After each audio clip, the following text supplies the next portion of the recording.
प्रियजन हो, दानिएल आणि भविष्यवाणी ह्या मालिकेमध्ये पुन्हा एक वार मी आपल्या सर्वांचं हार्दिक स्वागत करत आहे. येशू ख्रिस्ताच्या सहाय्याने आणि पवित्र आत्म्याच्या मार्गदर्शनाखाली आपण आजपर्यंत पोहोचलेलो आहोत. मी आपल्या सर्वांचे ह्या देवाच्या वचनाकडे हार्दिक स्वागत करत आहे. बंधू आणि भगिनींनो, ह्या मालिकेमध्ये आज आपण संदेश क्रमांक 23 पाहणार आहोत, ज्याचं शीर्षक आहे 2300 दिवसाची भविष्यवाणी. 2300 दिवसाची भविष्यवाणी भाग 2. तर प्रियजन हो, नेहमीप्रमाणे आपण देवाकडे विनंती करूया की ही जी भविष्यवाणी आहे, जी आपल्या आध्यात्मिक जीवनासाठी अत्यंत गरजेची आहे. ख्रिस्ती आयुष्यामध्ये ही भविष्यवाणी फार गरजेची आहे आणि ही जी भविष्यवाणी आहे, हे शिकत असताना आपल्याला नक्कीच पवित्र आत्म्याचं मार्गदर्शन पाहिजे. पवित्र आत्म्याचं मार्गदर्शन लाभल्याशिवाय आपल्याला ह्या गहन आणि गूढ गोष्टी समजणार नाहीत. म्हणून आपण प्रार्थना करूया.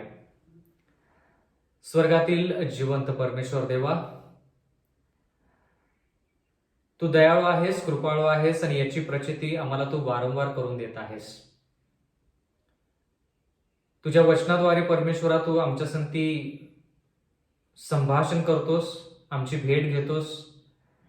परमेश्वर, तुझ्या अंतःकरणामध्ये, तुझ्या हृदयामध्ये आमच्यासाठी किती प्रेम आहे हे तुझ्या वचनाद्वारे आम्हाला कळतं. प्रेमळ पित्या, आज विशेष करून 2300 दिवसाची जी भविष्यवाणी आहे त्याचा आम्ही सखोल अभ्यास करत असताना परमेश्वरा तू आम्हाला सहाय्य मदत कर. आणि परमेश्वरा विनंती करत आहोत की जे लोक तुझ्या इच्छानुसार तुझं वचन ऐकण्याकरिता परमेश्वरा येण्याची तळमळ त्यांच्या मनामध्ये जी आहे, त्यांचे मार्ग मोकळे कर. आणि परमेश्वरा, जेणेकरून त्यांना देखील ह्या वचनांचा आस्वाद मिळेल असं होऊ दे. परमेश्वरा, मागत आहोत इथून पुढची वेळ आमचं अध्ययन, तुझं हे वचन, आम्ही सर्व गोष्टी तुझ्या हाती सोपवून देत आहोत. पवित्र आत्म्याने आम्हाला पुन्हा एक वार ह्या क्षणाला, ह्या संदेशामध्ये मार्गदर्शन करावं म्हणून कळकळीची आग्रहाची विनंती करत आहोत. परमेश्वरा, आमच्या सर्वांचा तू ताबा घे आणि आम्हा सर्वांना तू या संदेशाद्वारे मार्गदर्शन कर. कारण की नम्र विनंती येशू ख्रिस्ताच्या प्रिय गोड नावात मागतो, म्हणून तो ऐक. आमेन. बंधू आणि भगिनींनो, दानिएलच्या 9व्या अध्यायामध्ये आपण दानिएलाने प्रायश्चिताची प्रार्थना जी केली त्याच्याविषयी शिकलो. एवढंच नाही तर त्याच्या वचनामध्ये आपण असं शिकलो की दानिएल 8:13 मध्ये जो प्रश्न विचारलेला आहे की विधर्मी रोम आणि आध्यात्मिक रोम, देवाचं पवित्र स्थान आणि देवाचे लोक ह्यांना पायाखाली कुठवर तुडवेल, त्याचं जे उत्तर आहे ते दानिएल 8:14 मध्ये 2300 दिवस आणि पवित्र स्थान शुद्ध केलं जाईल, त्याची आपण सुरुवात जी आहे ती सुरुवात पाहिलेली आहे. म्हणजे 2300 दिवसाची सुरुवातीची तारीख काय आहे ती आपण पाहिलेली आहे. आणि जर आपण दानिएल 9:24 मध्ये पाहिलं तर परत एकदा आपण ते वचन वाचूया, ज्या ठिकाणी आपल्याला 2300 दिवसाची जी सुरुवात आहे किंवा 70 सप्तके त्याची जी सुरुवात आहे ती आपल्याला पाहायला मिळते. दानिएलचा 9वा अध्याय आणि 24वा वचन. आज्ञाभंगाची समाप्ती व्हावी, पातकांचा अंत करावा, अधर्माबद्दल प्रायश्चित करावे, सनातन नीतिमत्ता उदयास आणावी, दृष्टांत व संदेश मुद्रित करावेत आणि जो परमपवित्र त्याला अभिषेक करावा. हे घडून येण्यासाठी तुझे लोक व तुझे पवित्र नगर ह्या संबंधाने 70 सप्तके ठरली आहेत. आता ह्या ठिकाणी आपण पाहत आहोत की दानिएलाच्या लोकांना आणि दानिएलाचं पवित्र नगर जे आहे, जे यरुशलेम आहे, त्यांना कृपेचा काळ दिलेला आहे. आणि तो कृपेचा काळ जवळपास 70 सप्तकांचा आहे, 70 आठवड्यांचा आहे. आणि त्याची देखील सुरुवात आणि 2300 दिवसाची सुरुवात 1 तारखेला आहे, हे आपण पाहिलेलं आहे.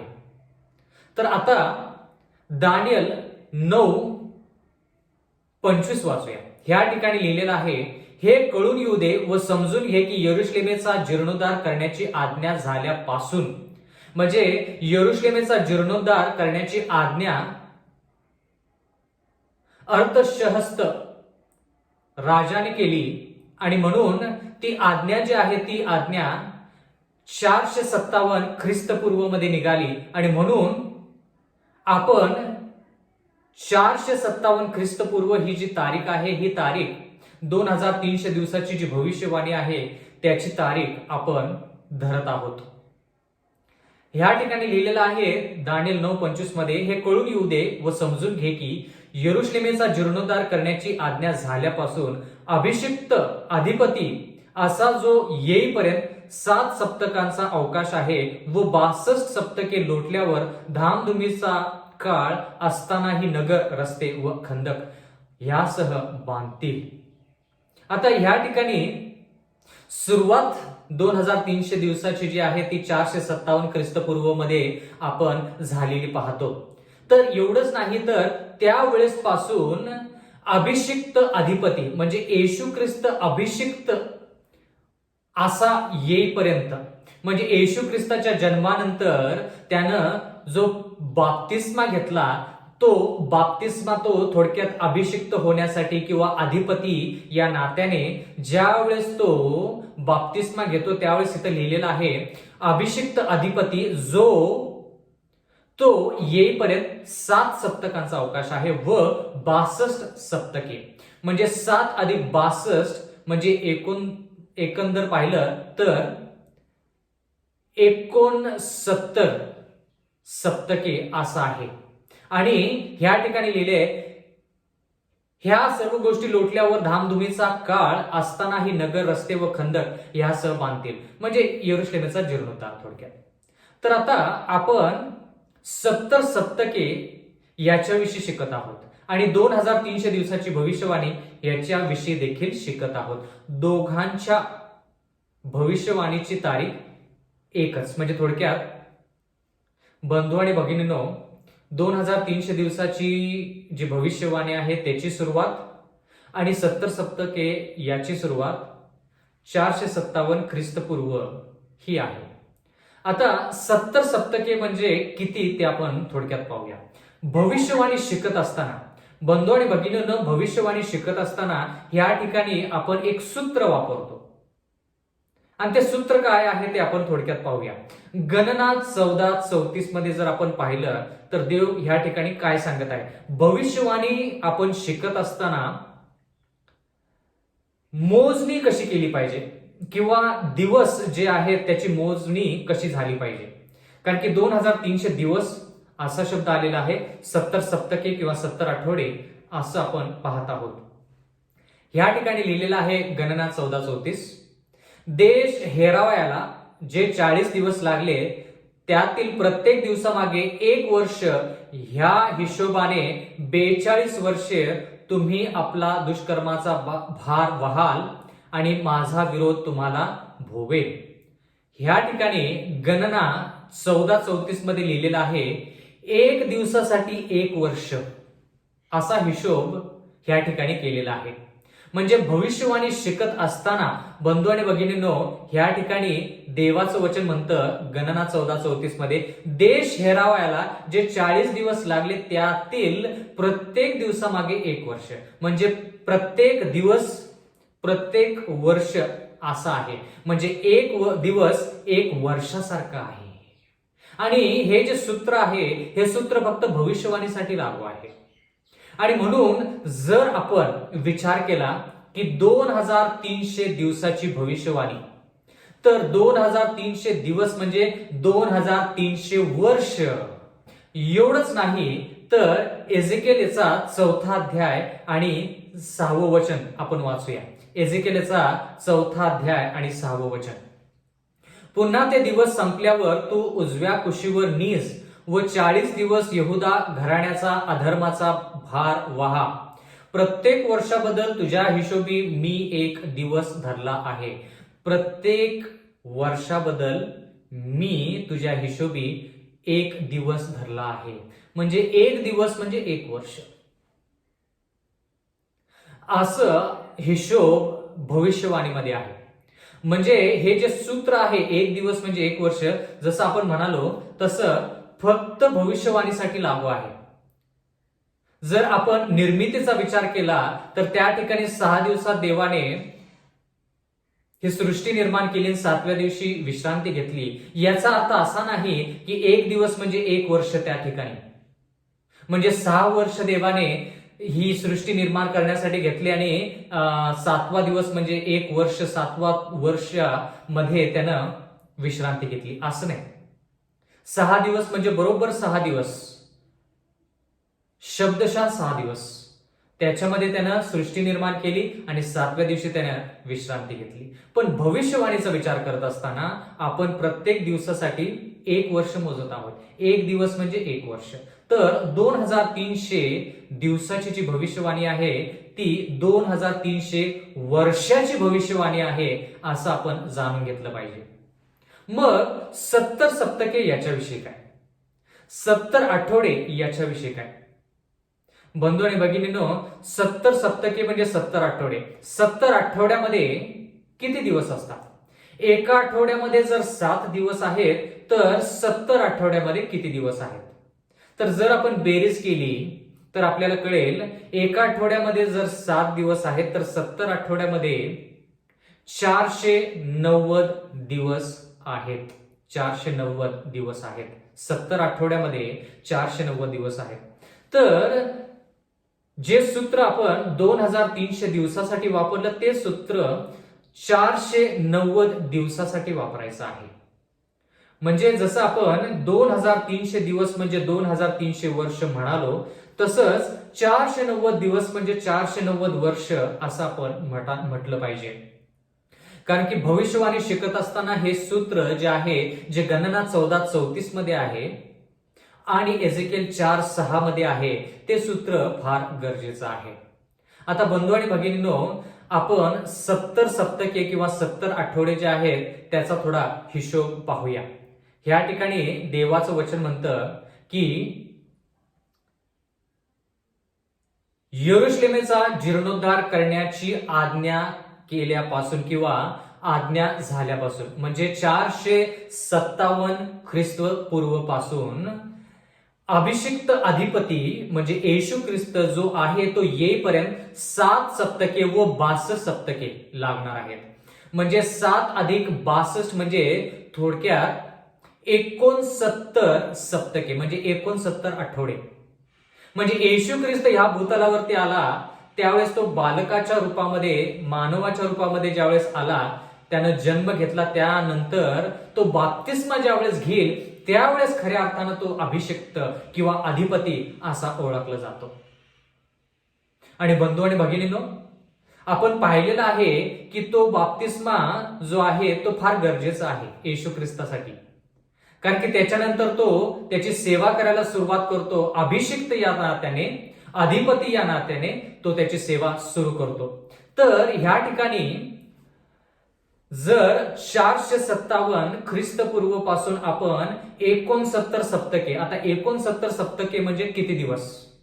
69 सप्तक्यांमध्ये किंवा 69 आठवड्यामध्ये जर आपण एका आठवड्यामध्ये 7 दिवस मोजतो तर 69 आठवड्यामध्ये 483 दिवस आहेत. 483 दिवस आहेत. 483 दिवस म्हणजे 483 वर्ष. कारण की 1 दिवस म्हणजे 1 वर्ष. तर जर आपण 457 ख्रिस्तपूर्व पासून 483 वर्ष जर मोजली तर आपण 27 इसवी सनला पोहोचतो. 27 इसवी सनला पोहोचतो. म्हणजे ख्रिस्तपूर्व पासून आपण आता इसवी सन मध्ये जात आहोत. बंधू आणि भगिनींनो, देवाच्या वचनामध्ये जर आपण ही बेरीज केली की 69 आठवडे म्हणजे 483 दिवस म्हणजे 483 वर्ष. 483 वर्ष जर आपण 457 जर आपण 457 ख्रिस्तपूर्व पासून जर मोजले तर तारीख जी आहे ते ख्रिस्तपूर्व पासून इसवी सन मध्ये जात आहे. म्हणून आपल्याला त्या ठिकाणी 1 वर्ष वाढवायचं आहे. आणि म्हणून 1 वर्ष वाढवल्यानंतर आपल्याला 27 इसवी सन ही तारीख मिळते. कधीही हा नियम जो आहे तो नियम फार महत्वाचा आहे. ख्रिस्तपूर्व पासून ज्यावेळेस आपण इसवी सन मध्ये जातो त्यावेळेस आपण 1 वर्ष वाढवतो. का वाढवतो? कारण की बंधू आणि भगिनींनो, ज्यावेळेस आपण 1 ख्रिस्तपूर्व पासून पुढे जातो त्यावेळेस आपण 0 वर्ष जे आहे त्याच्यामध्ये येत नसून आपण 1 इसवी सन मध्ये पोहोचतो. म्हणजे 1 ख्रिस्तपूर्व पासून आपण जर पुढे गेलो तर सरळ आपण 1 इसवी सन मध्ये पोहोचतो. म्हणजे 0 वर्ष ह्या ठिकाणी आपण धरत नाही, कारण की 0 वर्ष नसतं, कारण की त्या ठिकाणी 0 वेळ नाही. म्हणजे थोडक्यात सांगण्याचा भाग असा आहे की 1 ख्रिस्तपूर्व पासून आपण सरळ 1 इसवी सन मध्ये पोहोचतो. तर आपण असं पाहिलेलं आहे की 483 दिवस म्हणजे 483 वर्ष म्हणजे 69 सप्तके जे आहेत ते 457 ख्रिस्तपूर्वला सुरू होतात आणि त्याची जर आपण बेरीज केली तर आपल्याला 27 इसवी सन मध्ये आपल्याला ती तारीख पाहायला मिळते.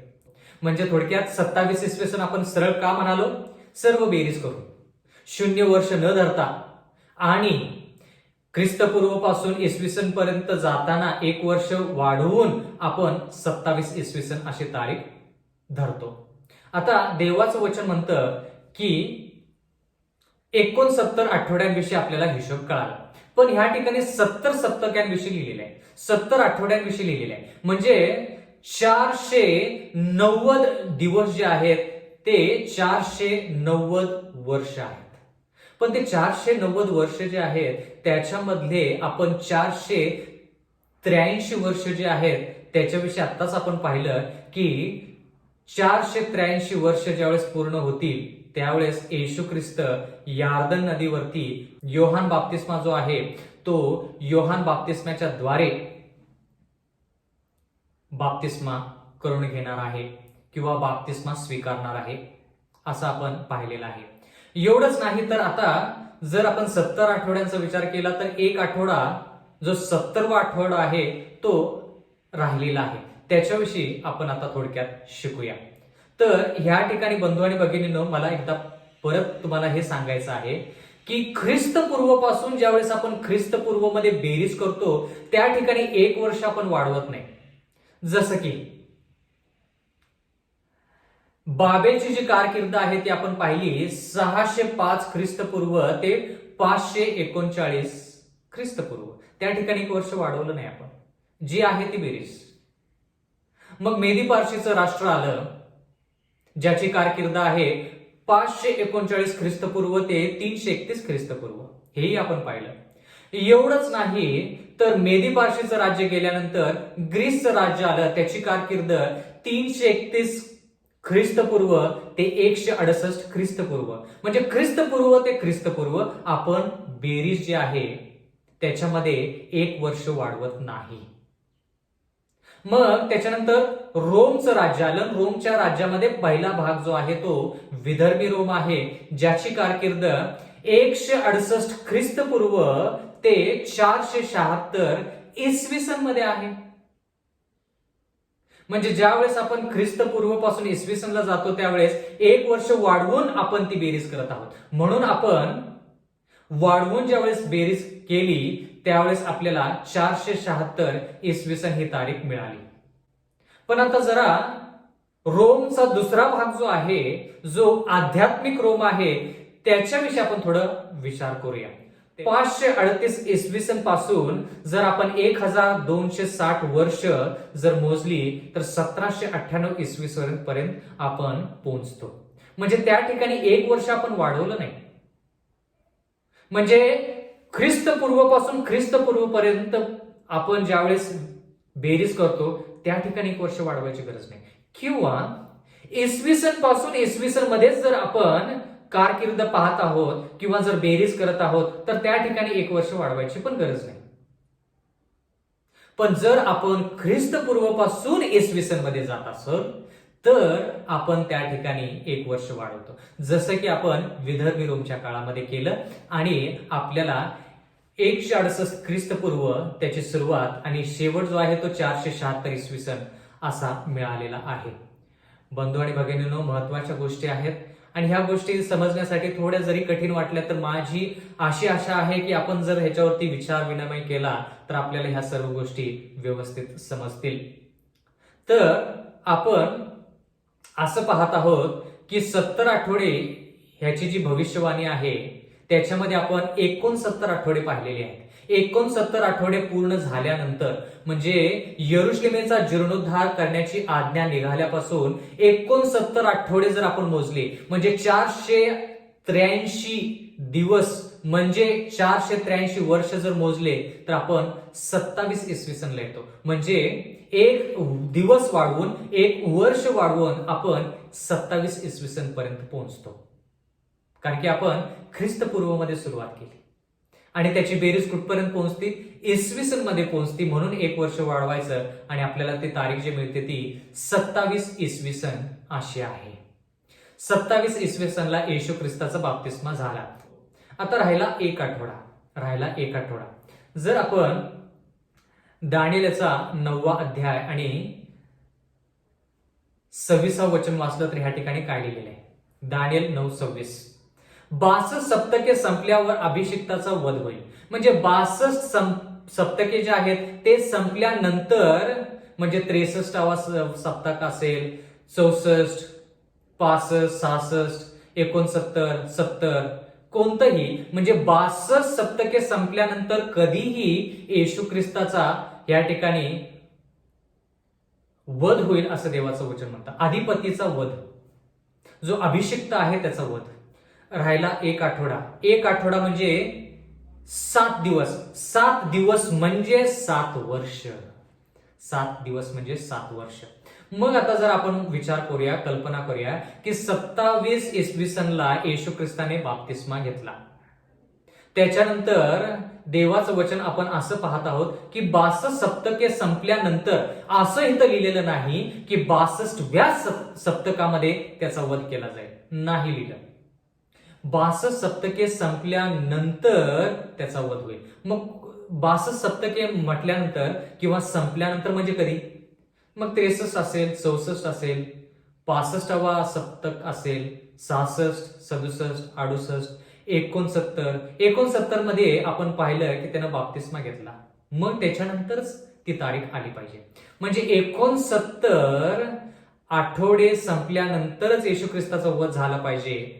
69 सप्तके ज्यावेळेस संपली त्यावेळेस त्याचा बाप्तिस्मा झाला.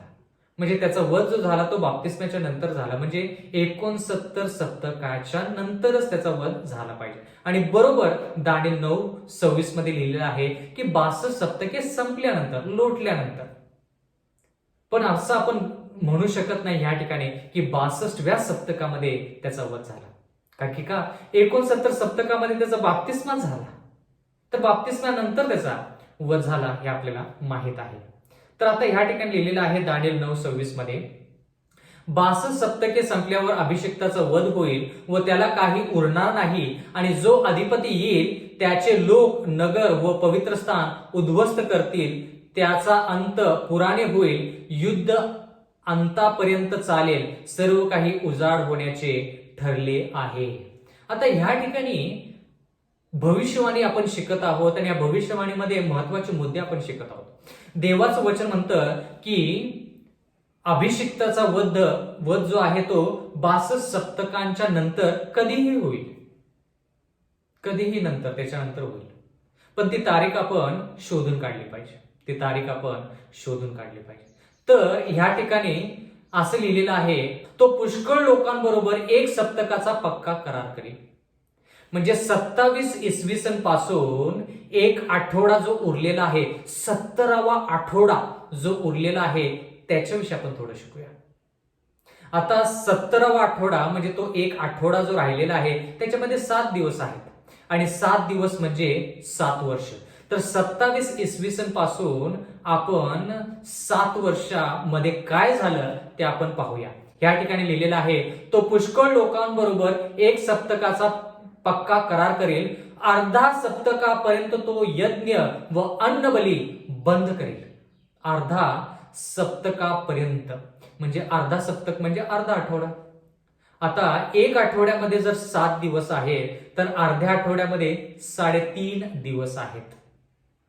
आणि 3.5 दिवस म्हणजे 3.5 वर्ष. म्हणजे थोडक्यात सर्व बेरीज जी आहे ते दिवसामध्ये करायची आणि जेवढे दिवस आहेत तेवढे वर्ष धरायचे, हिशोब करायचा. म्हणजे कोणतीही बेरीज करत असताना 1 काळ, 2 काळ, अर्धा काळ, त्या सर्व गोष्टी दिवसामध्ये आणायच्या आणि ते दिवस जे आहेत त्याचं रूपांतर वर्षामध्ये करायचं. मग आपल्याला ती बेरीज जी आहे ती बरोबर सापडते.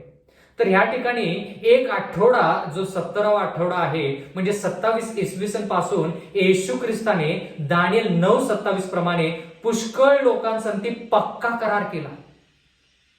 त्यानं काय केला? पक्का करार केला. कोणाबरोबर? लोकांबरोबर. पण ह्या ठिकाणी लिहिलंय अर्धा सप्तकापर्यंत तो यज्ञ व अन्न बली बंद करेल. म्हणजे आठवड्याच्या मध्ये, म्हणजे आठवडा अर्धा झाला असताना अर्ध्या सप्तकापर्यंत म्हणजे 27 इसवी सन पासून जर आपण एक आठवडा म्हणजे 7 दिवस म्हणजे 7 वर्ष मोजले तर 34 इसवी सन पर्यंत पोहोचतो आपण. 27 इसवी सन पासून 7 वर्ष जर धरली तर आपण 34 इसवी सन पर्यंत पोहोचतो. पण देवाचं वचन म्हणतं की अर्धा सप्तक संपल्यावर तो यज्ञ व अन्नबली बंद करेल. म्हणजे अर्धा सप्तक म्हणजे काय? अर्धा सप्तक म्हणजे अर्धा आठवडा म्हणजे 3.5 दिवस. 3.5 दिवस म्हणजे 3.5 वर्ष. मग आता 27 इसवी सन पासून 3.5 वर्ष जर मोजली तर आपण 31 इसवी सन पर्यंत पोहोचत आहोत. मग त्यानं जे यज्ञ आणि अन्नबली जी आहे, जी जुन्या करारामध्ये लोक अर्पण करायची, ते त्यानं बंद कशी केली? वधस्तंभावरती प्राण देऊन, बंधू आणि भगिनींनो, वधस्तंभावरती प्राण देऊन त्यानं यज्ञ व अन्नबली जी आहे ती बंद केली. म्हणजे येशू ख्रिस्त एकच वेळेस वधस्तंभावरती प्राण देता झाला. त्याच्यानंतर जसं जुन्या काळामध्ये लोक कोकरू घेऊन यायचे, पाप शुद्ध करण्यासाठी त्याचा वध केला जायचा, त्या गोष्टी येशू ख्रिस्ताच्या वधस्तंभानंतर करणे गरजेचं नाही. कारण की का? जुन्या करारामध्ये जे कोकरू असायचं ते वधलं जायचं, ते कोणाला दर्शवायचं? येशू ख्रिस्ताला दर्शवायचं. म्हणून येशू ख्रिस्त ज्या वेळेस वधस्तंभावरती प्राण देता झाला त्याच्यानंतर जे कोकरू जुन्या करारामध्ये जे घेतलं जायचं ते कोकरू येशू ख्रिस्ताला दर्शवायचं आणि ते भविष्यवाणी जे आहे ते पूर्ण करायचं. आता येशू ख्रिस्त जो जिवंत कोकरा आहे, जिवंत देवाचा कोकरा आहे, तो वधल्यानंतर त्यानं यज्ञ व अन्नबली ह्या ज्या विधी आहेत, कोणत्या? कोकरू वधण्याच्या ज्या विधी आहेत त्या विधी बंद केल्या. कधी? सप्तकाच्या अर्धा मध्ये किंवा सप्तकाच्या अर्ध्या वेळेमध्ये. म्हणजे 27 इसवी सन पासून जर आपण अर्धा सप्तक मोजला, 3.5 दिवस म्हणजे 3.5 वर्ष, तर 31 इसवी सन मध्ये येशू ख्रिस्त वधस्तंभावरती प्राण देता झाला. 17व्या सप्तकामध्ये या सर्व गोष्टी घडत आहेत. तो प्राण देता झाला. म्हणजे त्याच्यानंतर आपल्याला पापाची क्षमा आपण परमेश्वराकडे सरळ जाऊन मागू शकतो. आपल्याला कोकरू वादायची गरज नाही. आपल्याला होम अर्पण किंवा अन्नबली ह्या सर्व गोष्टी करायची गरज नाही. तर त्याने येशू ख्रिस्ताने वधस्तंभावरती प्राण देऊन ह्या सर्व गोष्टी ज्या आहेत त्या बंद केल्या. आता राहिला अर्धा आठवडा. मग देवाचं वचन म्हणतं दानिएल 9:27 मध्ये तो पुष्कळ लोकांबरोबर 1 सप्तकाचा पक्का करार करेल. पण 1 सप्तकाचा जर येशू ख्रिस्त पक्का करार करेल तर सप्तकाच्या अर्ध्यामध्येच तो प्राण देता झाला. म्हणजे तो मृत्युमुखी पावला. तर मग राहिलेल्या अर्ध्या सप्तकामध्ये त्यानं लोकांबरोबर पक्का करार कसा केला? महत्वाचा प्रश्न आहे. जिवंत नसताना येशू ख्रिस्ताने 3.5 दिवस म्हणजे 3.5 वर्ष राहिलेला जो अर्धा सप्तक आहे त्यामध्ये लोकांसाठी पक्का करार कसा केला? बंधू आणि भगिनींनो, ज्यावेळेस येशू ख्रिस्त मरण पावला, तो पुनरुत्थान झाला, तो स्वर्गरोहण झाला, त्याच्यानंतर वेगवेगळ्या शिष्यांद्वारे, वेगवेगळ्या प्रेषितांद्वारे त्यानं खूप लोकांसाठी जो करार आहे तो करार पक्का केला. म्हणजे येशू ख्रिस्त या भूतलावरती जिवंत नसताना देखील त्याच्या शिष्यांद्वारे, त्याच्या प्रेषितांद्वारे तो खूप लोकांशी त्यानं करार केला. आणि 34 इसवी सन मध्ये जे 70 सप्तके जे आहेत, जे 70 आठवडे आहेत, जे दानियेलच्या लोकांना, दानियेलच्या पवित्र नगरीला म्हणजे येरुशलेमच्या लोकांना दिले होते, ते 70 सप्तके, ते 70 आठवडे, तो कृपेचा काळ जो आहे तो संपला. म्हणजे 70 आठवडे किंवा 2300 दिवसाची जी भविष्यवाणी आहे, त्या दोन्हीची सुरुवातीची तारीख म्हणजे 457 ख्रिस्तपूर्व. आणि 70 आठवडे जे संपले, 70 सप्तके जे संपले, ते 34 इसवी सनला संपले. तर 34 इसवी सनला काय घडलं, तर प्रेषितांच्या कृत्याच्या 7व्या अध्यायामध्ये आपण पाहत आहोत की स्तेफनने ज्यावेळेस पवित्र आत्म्यामध्ये येऊन भाषण केले, त्यावेळेस लोकांना ते आवडलं नाही. आणि म्हणून आपण पाहत आहोत की प्रेषितांच्या कृत्याच्या 7व्या अध्याय आणि 54 पासून जर आपण वाचलं तर त्या ठिकाणी आपल्याला पाहायला मिळतं की स्तेफनला धोंडमार करण्यात आली आणि त्याचे प्राण निघून गेले. त्यावेळेस येशू ख्रिस्त स्तेफननं पाहिलं की येशू ख्रिस्त जो आहे तो येशू ख्रिस्त त्याच्या पित्याच्या उजव्या बाजूला उभा आहे. त्याच्या पित्याच्या म्हणजे स्वर्गरोहण झाल्यानंतर त्याच्या पित्याच्या उजव्या बाजूला उभा आहे, असं स्तेफनला पाहायला मिळालं. एवढंच नाही तर येशू ख्रिस्त उभा राहणे म्हणजे कृपेचा काळ संपणे थोडक्यात. याच्याविषयी आपण दानिएल 12 मध्ये जास्त शिकणार आहोत. पण आपण जर ह्या ठिकाणी पाहिलं तर स्तेफनला येशू ख्रिस्त त्याच्या पित्याच्या उजव्या सिंहासनाच्या उजव्या बाजूला उभा असलेला पाहिला. म्हणजे थोडक्यात येशू ख्रिस्ताने कृपेचा काळ जो यहुद्यांवरती होता 70 आठवडे म्हणजे 490 दिवस म्हणजे 490 वर्ष जे आहेत, ते कृपेचा काळ जो आहे तो संपला. देश या नात्याने कृपेचा काळ संपला. यहुद्यांचा देश या नात्याने कृपेचा काळ संपला. वैयक्तिक काही यहुदी लोक देवासंती विश्वास होते, त्यांचा कृपेचा काळ संपला नाही. पण देश या नात्याने म्हणजे ज्या देशाला येशू ख्रिस्ताने निवडलं होतं, यहुदी राष्ट्र, ते आता देव म्हणाला की फक्त आता यहुदीच राष्ट्र माझा प्रचार करणार नाहीत, तर विधर्मी लोक देखील आता प्रचार करतील. म्हणून सुवार्ता जी आहे ती सुवार्ता यहुद्यांपासून ती कोणाकडे गेली, विधर्मी लोकांकडे गेली. म्हणजे जे जे लोक देवाचं वचन आत्मसात करतील, त्या विधर्मी लोक देवाचं वचन आत्मसात केल्यानंतर ती सुवार्ता जी आहे ती सुवार्ता पूर्ण जगाला सांगतील. बंधू आणि भगिनींनो, हे 70 आठवडे जे आहेत, हे 70 आठवडे 2300 दिवसाची जी भविष्यवाणी आहे त्याचा पहिला भाग आहे म्हटलं तर चालेल, किंवा सुरुवातीचा भाग आहे. कारण की का 2300 दिवसाची जी भविष्यवाणी आहे म्हणजे 2300 वर्षाची जी भविष्यवाणी आहे त्याची सुरुवात, आणि 70 आठवडे म्हणजे 490 दिवस म्हणजे 490 वर्ष त्याची सुरुवात एकच आहे, 457 ख्रिस्तपूर्व. पण आता शेवट जर पाहिला तर 70 सप्तके म्हणजे 490 वर्ष जे आहेत ते कमी आहेत. 2300 वर्षापैकी 490 वर्ष जे आहेत ते कमी आहेत. म्हणून 70 आठवड्याची जी भविष्यवाणी आहे ती समाप्त कधी झाली, 34 इसवी सन मध्ये, ज्यावेळेस स्तेफनला धोंडमार करण्यात आली. त्यावेळेस सुवार्ता जी आहे ती यहुद्यांकडून काढून घेऊन देवाने ते सुवार्ता बाकीच्या विधर्मी लोकांना, बाकीचे जे लोक जे त्याने निवडलेले नव्हते, यहुद्यांसारखे निवडलेले नव्हते, पण त्यांनी देवाचा स्वीकार केला म्हणून देवाने त्यांना देखील सुवार्ता दिली आणि ती सुवार्ता इतरांपर्यंत पोहोचवण्यासाठी त्यांना देखील निवडलं. त्याला म्हणायचं 70 सप्तकांचा जो काळ होता, कृपेचा काळ होता, तो कृपेचा काळ यहुद्यांसाठी 34 इसवी सन मध्ये समाप्त झाला.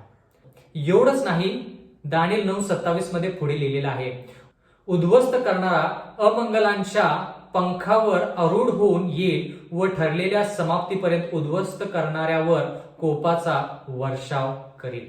ज्या राष्ट्रामुळे येरुशलेमेच्या लोकांवरती लढाई झाली, किंवा विधर्मी रोम आणि आध्यात्मिक रोम जे परमेश्वराच्या लोकांचा जेर करतात, त्यांना त्रास देतात, त्या रोमचा पाडाव, त्या रोमचा पराभव जो आहे तो येशू ख्रिस्त आल्यानंतर नक्कीच होणार आहे असं या ठिकाणी लिहिलेलं आहे. बंधू आणि भगिनींनो, जर आपण 2300 दिवस हे जे मोजले 457 ख्रिस्तपूर्व पासून, तर जर आपण बेरीज पाहिली तर ती बेरीज जी आहे ती ख्रिस्तपूर्व पासून इसवी सन पर्यंत पोहोचते. कारण की 457 ही जी संख्या आहे ही कमी आहे.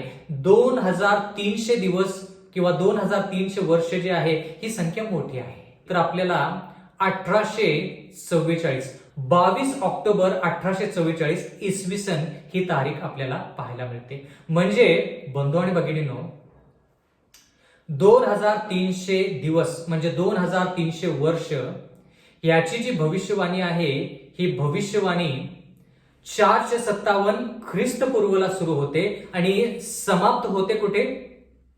22 ऑक्टोबर 1844 इसवी सन मध्ये समाप्त होते. म्हणजे 2300 दिवस म्हणजे 2300 वर्षाची जी भविष्यवाणी आहे ती पूर्ण होते. म्हणजे दानियल 8:13 मध्ये जो प्रश्न विचारलेला आहे की विधर्मी रोम आणि आध्यात्मिक रोममुळे देवाचे पवित्र स्थान आणि देवाच्या लोकांना पायाखाली कुठवर तोडवले जाईल, तर त्याचं उत्तर दानियल 8:14 मध्ये जर आपण पाहिलं तर ते काय आहे?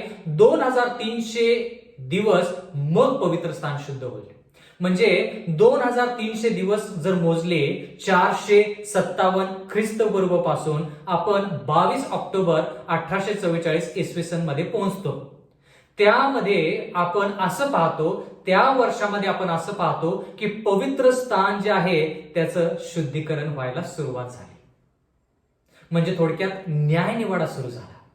म्हणजे थोडक्यात बंधू आणि भगिनींनो, जसं आपण अगोदरच्या संदेशामध्ये पाहिलं की पवित्र स्थान अशुद्ध का होतं? कारण की लोकांचं पाप लोकांपासून घेतलं जायचं आणि 7 महिने 9 दिवस ते पाप पवित्र स्थानामध्ये ठेवलं जायचं जुन्या कराराप्रमाणे. पण 7वा महिना 10व्या दिवसामध्ये काय केलं जायचं की पाप जे आहे ते पाप पवित्र स्थानातून काढून ते एका कोकऱ्यावरती लादलं जायचं आणि ते कोकरू जे आहे ते कोकरू एका जंगलामध्ये सोडण्यात येत असे. म्हणजे ते कोकरू जे आहे ते सैतानाला दर्शवतं. त्या ठिकाणी जे कोकरू असायचं किंवा जो बकरा असायचा तो त्या ठिकाणी सैतानाला दर्शवायचा, जो जिवंतपणे जंगलामध्ये सोडून देण्यात येत असे. म्हणजे थोडक्यात पवित्र स्थान शुद्ध केलं जात असे. म्हणजे पाप जे पवित्र स्थानामध्ये साठलेलं आहे 7 महिने 9 दिवस ते 7 महिने 10व्या दिवशी ते पाप काढून घेऊन पवित्र स्थान शुद्ध केलं जायचं आणि ते पाप त्या कोकऱ्यावरती लादलं जायचं. किंवा बंधू आणि भगिनींनो, आपण हेच पाहत आहोत की 2300 दिवस जे आहेत ते कधी संपले? 22 ऑक्टोबर 1844 इसवी सन. म्हणजे पवित्र स्थान शुद्ध करायला त्या दिवशी सुरुवात झाली. म्हणजे न्यायनिवाडा सुरू झाला. जसं आपण मागं शिकलो की न्यायनिवाड्याच्या दिवशी काय केलं जायचं? प्रत्येक व्यक्ती त्याची पडताळणी केली जायची की ह्या व्यक्तीला पापाची क्षमा आपण दिलेली आहे, म्हणजे देवाने दिलेली आहे, पण हा व्यक्ती पाप विरहित आयुष्य जगत आहे का हे पाहिलं जायचं. आणि जर हा व्यक्ती पाप विरहित जीवन जगत नाही, त्यानं पापाची क्षमा त्याला मिळालेली आहे, त्याचा त्यानं फायदा करून घेतला नाही, तर जुन्या करारामध्ये त्याला इस्रायलाच्या छावणीतून काढून टाकलं जायचं. तसंच बंधू आणि भगिनींनो, आज जर आपण विचार केला तर आपण 22 ऑक्टोबर 1844 इसवी सनच्या नंतर आपण आहोत.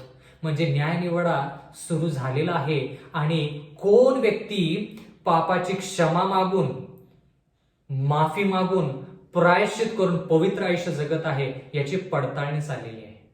म्हणजे प्रत्येक व्यक्ती आदामापासून शेवटपर्यंत प्रत्येक व्यक्तीची पडताळणी केली जाईल. आणि जो व्यक्ती पापावरती विजय मिळवतो देवाच्याच मदतीने, स्वतःच्या मदतीने नाही, देवाच्या शक्तीने पापावरती विजय मिळवून पवित्र आयुष्य देवाच्या सामर्थ्याने जगत आहे, तोच व्यक्ती या न्यायनिवाड्यातून पार होईल आणि पास होईल. म्हणजे थोडक्यात त्याला सार्वकालिक जीवन मिळेल. म्हणून बंधू आणि भगिनींनो, ख्रिस्ती या नात्याने आपल्याला येशू ख्रिस्त येण्याच्या अगोदर पापविरहित जीवन जगणं फार गरजेचं आहे. कारण की येशू ख्रिस्त पवित्र लोकांना स्वर्गामध्ये घेण्यासाठी येत आहे. पण ते पवित्र आयुष्य जर जगायचं तर आपण पाप विरहित आयुष्य जगलं पाहिजे. पापाची क्षमा मागितली पाहिजे, प्रायश्चित केलं पाहिजे, परत ते पाप आपण करता कामा नये. म्हणून जुन्या करारामध्ये पवित्र स्थानाची देवाने रचना केली, जेणेकरून लोकांना समजावं की देव न्याय निवाडा कसा करतो. बंधू आणि भगिनीनो, जी 2300 दिवसाची भविष्यवाणी जी आहे ती 22 ऑक्टोबर 1844 मध्ये संपते. पण 22 ऑक्टोबर 1844 इसवी सन मध्ये न्याय निवाडा सुरू होतो. म्हणजे आपण आज न्याय निवाड्याच्या दिवसामध्ये आहोत. म्हणून आपण पापाची क्षमा मागितली पाहिजे, प्रायश्चित केलं पाहिजे, परत पाप करून आपल्याला चालणार नाही. म्हणजे 7वा महिना 10वा दिवस जो जुन्या करारामध्ये होता, तोच 7वा महिना 10वा दिवस वेळेनुसार 22 ऑक्टोबर 1844 इसवी सनला आपल्यासाठी सुरू झालेला आहे. म्हणजे आपण 7वा महिना 10व्या दिवसामध्ये आहोत. म्हणून आपण पाप विरहित जीवन जगलं पाहिजे. कारण की आपल्याला माहित आहे, दानिएल 7 मध्ये आपण पाहिलं की न्याय निवाडा ज्या वेळेस परत भरतो किंवा न्यायसभा परत सुरू होते, त्यावेळेस लहानसं शिंग येतं आणि लोकांचं लक्ष न्याय निवाड्यापासून विचलित करून दुसऱ्या ठिकाणी लावतं. म्हणून आपण या लहानशा शिंगाविषयी शिकलो. कारण की का सार्वकालिक जीवनाच्या गोष्टी आहेत. पण बंधू आणि भगिनींनो, परमेश्वराची इच्छा आहे की जरी आपण लहान शिंगाविषयी शिकत असलो तर आपलं लक्ष येशू ख्रिस्त, त्याचा वधस्तंभ, त्याने केलेली प्राणाची आहुती आणि पवित्र स्थान, न्याय निवाडा याच्याकडे जास्त पाहिजे. तर आपण आपलं लक्ष न्याय निवाड्याकडे लावूया, सार्वकालिक जीवनाची वाटचाल करूया, जेणेकरून येशू ख्रिस्त ज्यावेळेस येईल त्यावेळेस आपल्याला सार्वकालिक जीवन प्राप्त होईल. परमेश्वर आपणा सर्वांस आशीर्वाद देवो. आपण प्रार्थना करूया. सर्वसमर्थ जिवंत परमेश्वर देवा, अखिल विश्वाचे उत्पन्नकर्त्या प्रभू, या संदेशाबद्दल उपकार मानतो. मागत आहोत परमेश्वरा की तू असंच आमचं संगती राहा. प्रेमळ पिते, आम्ही पवित्र आयुष्य जगावं, कारण की न्याय निवाड्याच्या दिवसामध्ये आम्ही आहोत. परमेश्वरा, पवित्र आयुष्य जगल्याशिवाय, आम्ही ख्रिस्ती झाल्याशिवाय, ख्रिस्तासारखं झाल्याशिवाय आम्ही ख्रिस्तासंगती राहू शकत नाही. म्हणून कळकळीची नागराची विनंती की आम्ही आपलं सर्वस्व तुला वाहून द्यावं. जगातील त्रास संकट जे आहेत त्याच्याकडे लक्ष जास्त न देता परमेश्वरा न्याय निवाडीकडे आमचं लक्ष असावं, असं होऊ दे. इथून पुढची वेळ आमचं सर्वस्व आम्ही तुझ्या हाती सोपून देत आहोत. आम्हा सर्वांना तारण दे. नम्र विनंती येशूच्या नावात मागतो, म्हणून तो ऐक. आमेन.